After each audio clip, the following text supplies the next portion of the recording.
ശാന്തൻപാറ ഗൂഡൻപാറ മരംകൊള്ളയിൽ ഹൈക്കോടതി സ്വമേധയാ കേസെടുത്തു.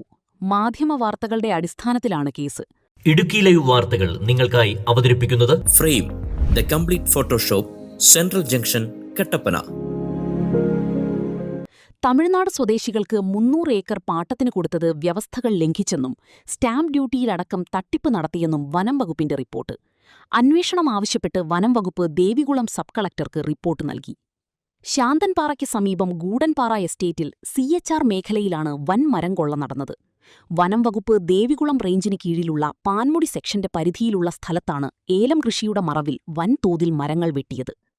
296.640 ഏക്കർ വരുന്ന ഏലപ്പട്ടയ ഭൂമിയിലാണ് നിയമലംഘനം. അപൂർവ മരങ്ങൾ മുറിച്ചു നീക്കിയതിനും സ്വാഭാവിക നീരൊഴുക്ക് തടസ്സപ്പെടുത്തി വൻ കുളങ്ങൾ നിർമ്മിച്ചതിനും 1.5 വർഷത്തിനിടെ ഇവർക്കെതിരെ 3 കേസുകൾ രജിസ്റ്റർ ചെയ്തു. എന്നാൽ ഇത് വകവയ്ക്കാതെ നിർമ്മാണ പ്രവർത്തനങ്ങൾ തുടരുകയായിരുന്നു. 65 മരങ്ങൾ മുറിച്ചതിന് 2025 ആദ്യ കേസ് രജിസ്റ്റർ ചെയ്തു. പിന്നീട് 134 മരങ്ങൾ മുറിച്ചതിനും കുളങ്ങൾ നിർമ്മിച്ചതിനും മറ്റൊരു കേസും രജിസ്റ്റർ ചെയ്തു. ഈ വർഷം 39 മരങ്ങൾ മുറിച്ചതിനും 75 മരങ്ങളുടെ വേരുകൾ നശിപ്പിച്ചതിനുമാണ് മറ്റൊരു കേസ് രജിസ്റ്റർ ചെയ്തത്. ഉടുമ്പൻചോല താലൂക്കിൽ ശാന്തൻപാറ വില്ലേജിൽ ഉൾപ്പെടുന്ന 800 ഏക്കറോളം വരുന്ന ഈ ഭൂമിയുടെ അതിർത്തി തമിഴ്നാട് തേനി ജില്ല വരെ നീളുന്നതാണ്. ഭൂമി പാലാ സ്വദേശികളുടെ ഉടമസ്ഥതയിലുള്ളത് എന്ന് പറയപ്പെടുന്നു. 1.25 കോടിയുടെ പാട്ടക്കരാർ എഴുതിയിരിക്കുന്നത് 500 രൂപയുടെ മുദ്രപത്രത്തിലാണെന്നാണ് കണ്ടെത്തൽ.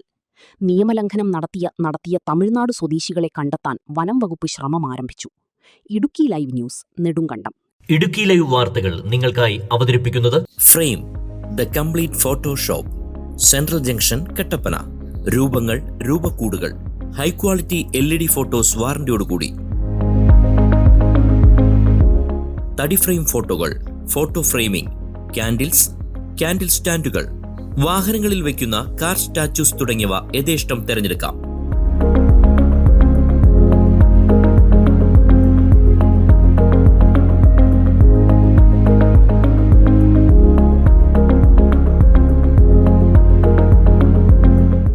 Frame the complete photoshop, central junction, Kattappana.